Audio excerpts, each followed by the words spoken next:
Update news தெரிஞ்சுக்கொள்ள V-Star சேனலை subscribe பண்ணுங்கள். அப்படியே அந்த பெல் பட்டனையும் ப்ரெஸ் பண்ணுங்கள்.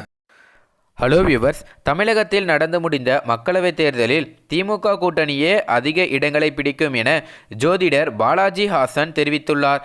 சேலத்தை சேர்ந்தவர் ஜோதிடர் பாலாஜி ஹாசன். இவர் தனிப்பட்ட நபர்களுக்கு மட்டுமல்லாது பொதுவான விஷயங்களையும் கணித்து கூறி வருகிறார். இவர் தற்போது தமிழகத்தில் நடந்து முடிந்த மக்களவைத் தேர்தல் குறித்து தனது கணிப்பை வெளியிட்டுள்ளார். வேட்பாளர்கள் மற்றும் கட்சிகளின் ஜாதகம், கிரகநிலை உள்ளிட்டவைகளின் அடிப்படையில் இதனை கணித்ததாக அவர் கூறுகிறார்.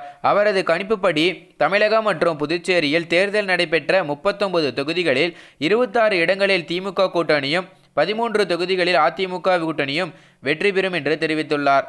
அவரது கணிப்புப்படி முதல்ல திருவள்ளூரில் பார்த்தீங்கன்னா அதிமுக வேட்பாளர் ஜெயிப்பாங்க அப்படிங்கிற மாதிரி சொல்லியிருக்காரு.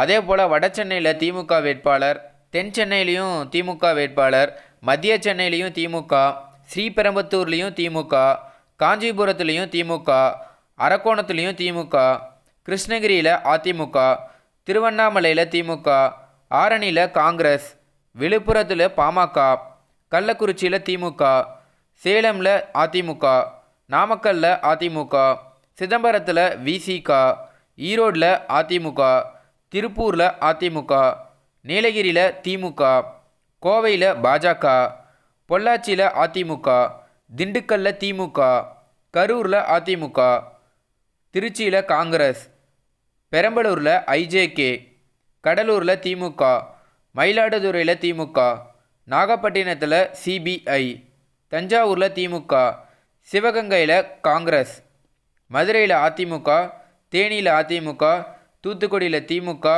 தென்காசியில் திமுக, திருநெல்வேலியில் திமுக, விருதுநகரில் காங்கிரஸ், கன்னியாகுமரியில் காங்கிரஸ், தருமபுரியில் பாமக, ராமநாதபுரத்தில் பாஜக, புதுச்சேரியில் என்ஆர் காங்கிரஸ்.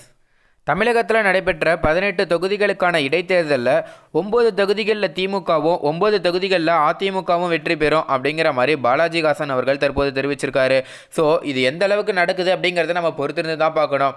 குறிப்பாகவே பார்த்தீங்கன்னா, அதாவது தேர்தலுக்கு முந்தைய கருத்து கணிப்புப்படி நிறைய இடத்துல ஒரு 2-3 ஊடகங்கள் பார்த்திங்கன்னா திமுகவுக்கு சப்போர்ட்டும், 2-3 ஊடகங்கள் பார்த்திங்கன்னா அதிமுகவுக்கு சப்போர்ட்டும் சொல்லியிருந்தாங்க.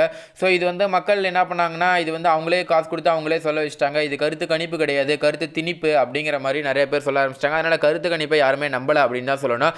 ஸோ தேர்தல் முடிந்த பிறகு இந்த மாதிரி ஜோதிடர்கள் பார்த்திங்கன்னா தற்போது கருத்து கணிப்பு சொல்ல ஆரம்பிச்சிட்டாங்க. ஸோ அப்படிப்பட்ட ஒருத்தர் தான் பார்த்திங்கன்னா தற்போது அவரோட கருத்து கணிப்பை சொல்லியிருக்காரு. ஸோ இது எந்த அளவுக்கு நடக்கும் அப்படிங்கிறத நம்ம பொறுத்திருந்து தான் பார்க்கணும். ஏன்னா கருத்து கணிப்பு அப்படிங்கிறது நடக்கும், நடக்காமலும் போகலாம், என்ன வேணால் நடக்கும். ஸோ அதனால் நம்ம முழுக்க இதான் நடக்கும் அப்படின்னு நம்ம சொல்ல முடியாது. மேலே இந்த தகவல் குறித்து உங்களோட கருத்து என்ன? உங்களோட கருத்து கணிப்புப்படி யாருக்கு எத்தனை தொகுதி கிடைக்கும் அப்படிங்கிறத கீழே கமெண்ட்டில் பதிவு பண்ணுங்கள். மேலே இந்த தகவல் உங்களுக்கு பிடிச்சிருந்துச்சுன்னா மறக்காம லைக் பண்ணி ஷேர் பண்ணுங்கள். இதே போல் பல தகவலை தெரிஞ்சுக்கொள்ள நம்ம சேனலை உடனடியாக சப்ஸ்கிரைப் பண்ணுங்கள். தேங்க்யூ.